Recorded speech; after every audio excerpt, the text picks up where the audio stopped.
Sábado, 3 da tarde, hora de estudo bíblico, café e teologia. Sejam todos muito bem-vindos.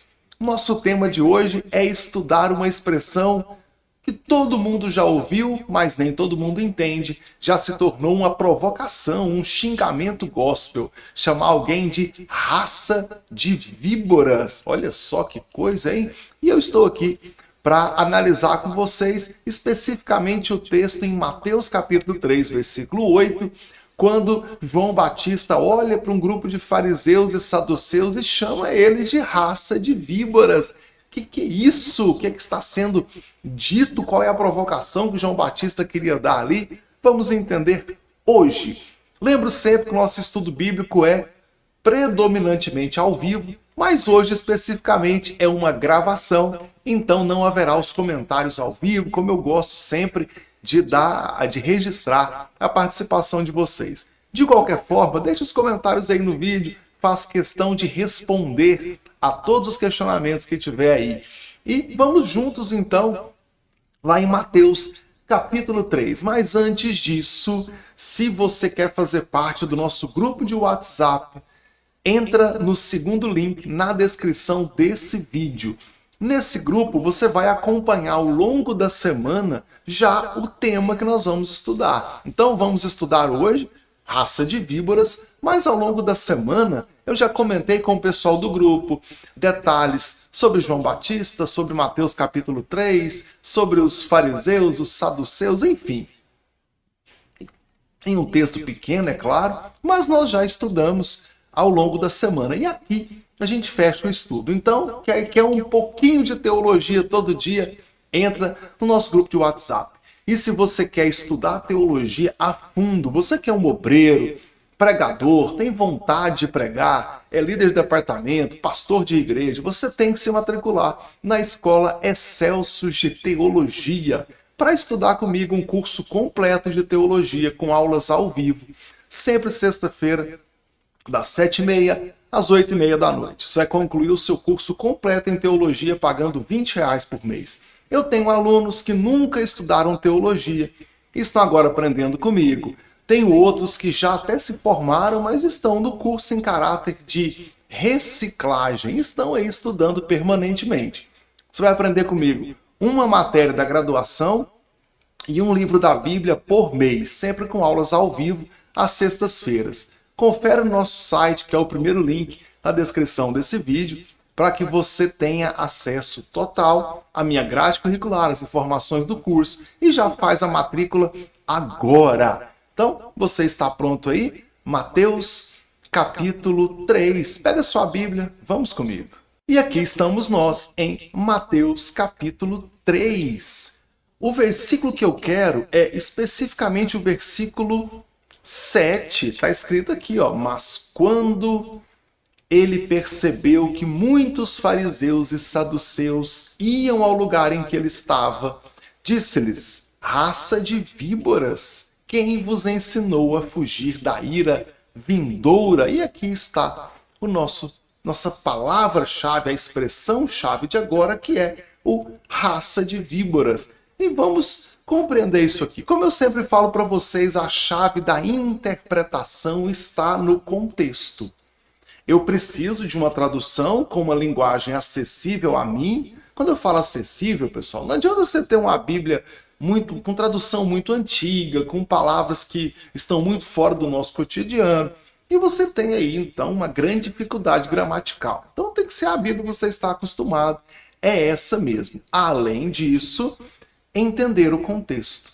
Nós nunca vamos entender esse texto aqui, o versículo 7, isoladamente. Até porque esse versículo não caiu do céu, do nada e no meio da sua Bíblia. Ele faz parte de um contexto.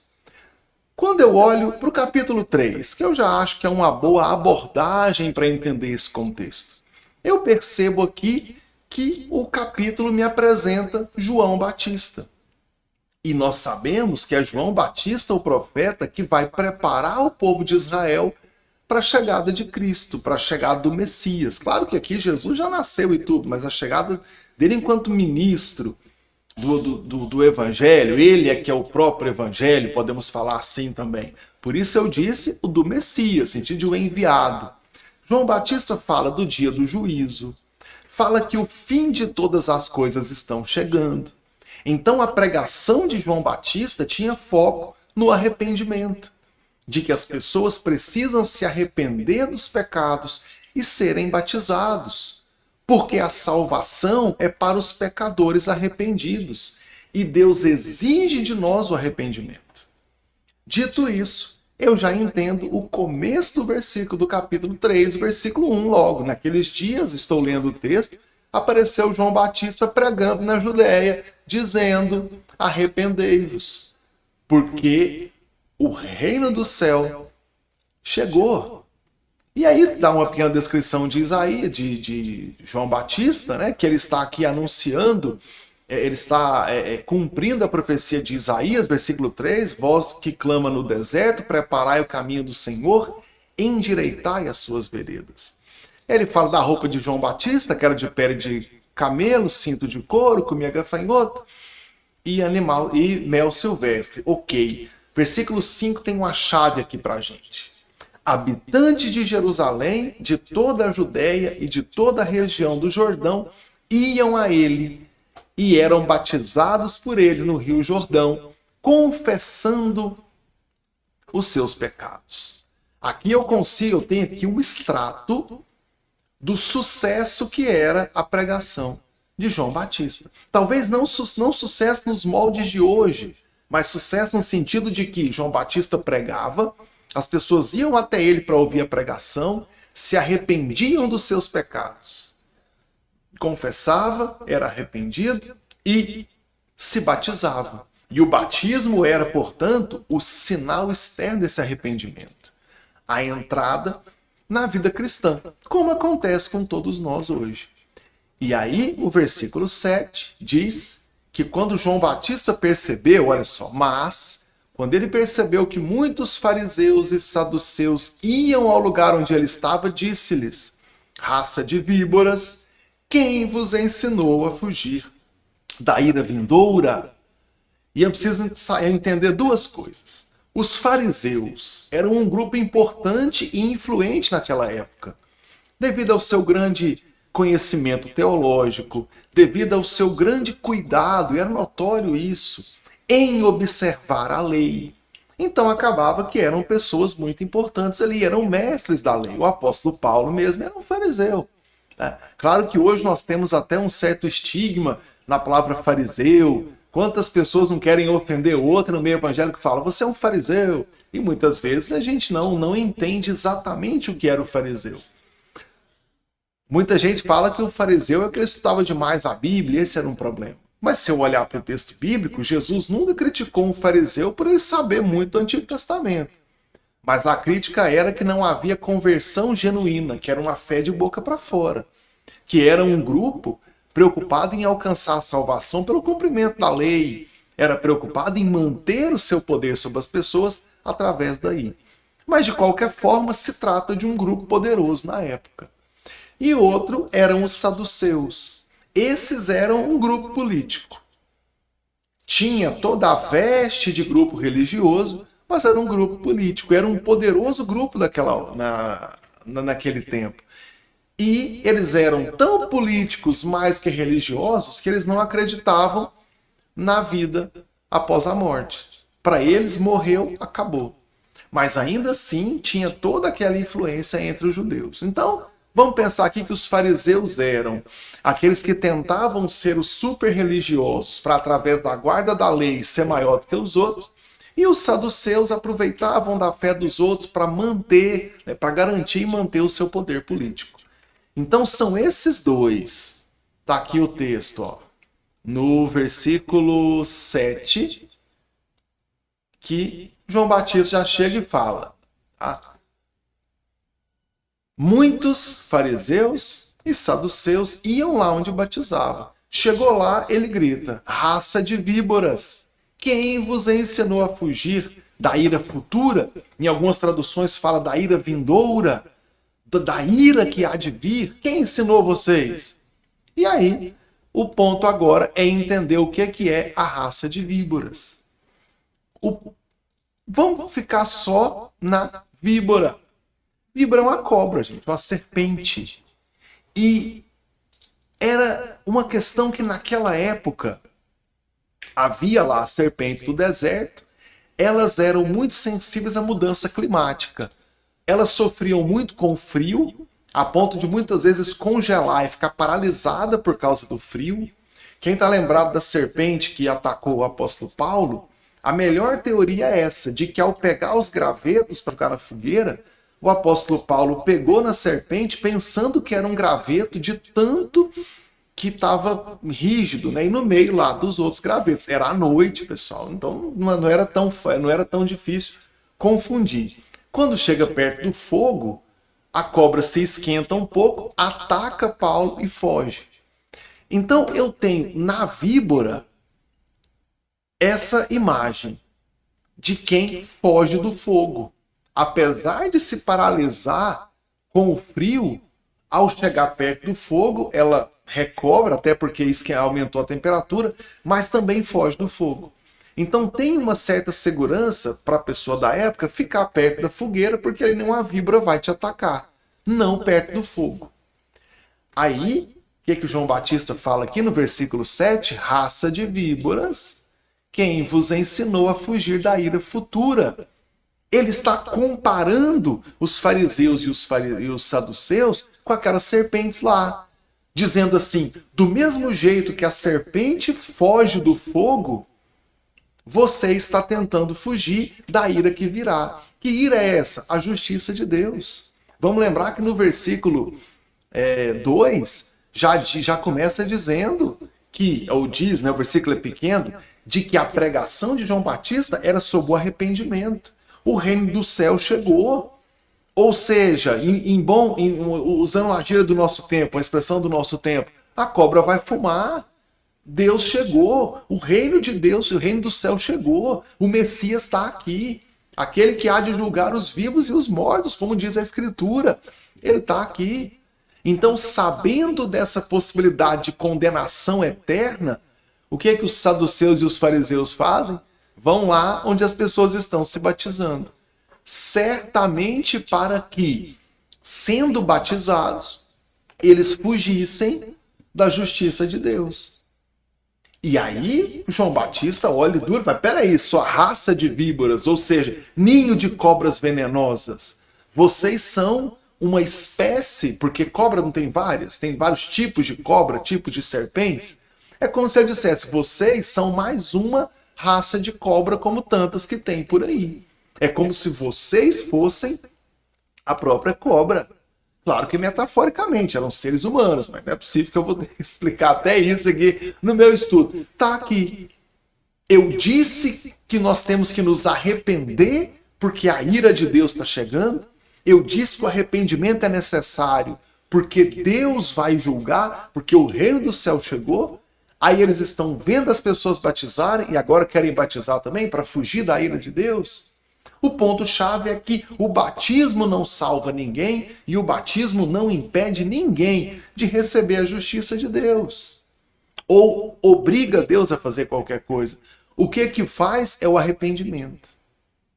Porque no versículo 6, olha o que está escrito. E eram batizados no Rio Jordão, confessando seus pecados.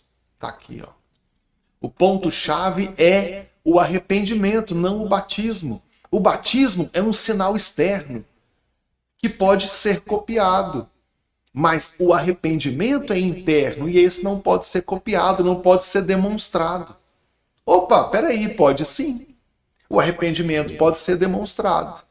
Não estou brincando, não é retórica. Olha para o versículo 8. Produzir fruto próprio de arrependimento. João Batista está dizendo, fariseus e saduceus, vocês estão tentando fugir da ira de Deus como uma serpente qualquer, uma víbora qualquer que está tentando fugir. Agora, se vocês quiserem fugir, vocês têm que se arrepender. Como é que eu sei que vocês se arrependeram? Quando vocês têm fruto próprio de arrependimento. Ou seja, quando vocês têm ações que deixam claro o arrependimento. Quando vocês têm ações que estão de acordo com aquele que se arrependeu. João Batista sabia que a fé do fariseu e a fé do saduceu era externa, era puro teatro, era exibição para as demais pessoas. O fariseu tentando ser, se fosse na linguagem de hoje, né, tentando ser o crentão, o mais crente que todo mundo, e o saduceu se fazendo de religioso para manter o seu poder político. Tudo exibição, tudo teatro. Aí João Batista entra e diz, não, o batismo não salva ninguém, o arrependimento sim. Tá bom, João Batista, eu arrependi. Então agora tenha ações coerentes com arrependimento. Então agora tenha fruto próprio do arrependimento. Tem traduções que diz frutos dignos de arrependimento. Eu estou lendo na Almeida do século XXI, fruto próprio de arrependimento. E aqui eu vou dizer para vocês que é uma forma de ver a conversão de alguém, o arrependimento de alguém, é se houve mudança. Engraçado que sempre entra alguém e fala assim, não, mas a gente não pode julgar. O que o João Batista está fazendo aqui? Não só está julgando, como está dando a ferramenta do julgamento, que é olhar para a pessoa e ver se as atitudes dela são atitudes de arrependido. Se as atitudes são atitudes dignas de alguém que serve a Deus. E é assim que nós saberemos se alguém está ou não arrependido, se houve arrependimento ou não. O sinal genuíno de arrependimento não é falar bonito, não é vestir roupa de crente, não é usar cabelo de crente, não tem esse negócio? É roupa de crente, cabelo de crente, linguajar de crente. João Batista está se lixando para a roupa, para a cor da parede da igreja, se você tem cargo de obreiro ou não. Ele está dizendo, produzir fruto próprio de arrependimento. Tenha ações, tenha uma vida moral, tenha coisas coerentes com a fé que você diz que tem. Com a fé que você disse que exerce no seu coração. E é isso que significa o raça de víboras que nós estamos estudando aqui. Eu acredito que é um texto que fala com você e que fala comigo. Afinal de contas, quando se fala de conversão, quando se fala de arrependimento, é importante que cada um de nós reflita se a sua fé não está sendo apenas externa, se a sua fé não está sendo puramente aparente, ou se você tem realmente arrependimento. E se tem arrependimento, se os meus frutos, se o meu comportamento, se tudo que eu faço demonstra esse arrependimento que eu disse que tem. Então, fica aí, convido você a ler Mateus capítulo 3 até o versículo 8, pelo menos, para poder reler e pensar naquilo que nós falamos hoje. Então, é isso. Ficamos por aqui. Espero que você tenha gostado do nosso estudo bíblico. Lembrando que hoje não tem os comentários ao vivo, mas eu faço questão de ler os comentários na publicação do vídeo, já que estamos em uma gravação. Mas nosso estudo é quase sempre ao vivo. E se você quer estudar teologia de verdade, um curso bíblico fácil de acompanhar, com aulas dinâmicas, barato, que é praticamente uma ajuda, um valor simbólico, pagando R$20 por mês, você tem que estudar na Escola Excelsius de Teologia. Clica no primeiro link na descrição desse vídeo para ter mais informações da minha escola teológica. No mais, fico por aqui, te espero sábado que vem, às 3 da tarde. Que Deus abençoe a todos e fiquem na paz do Senhor.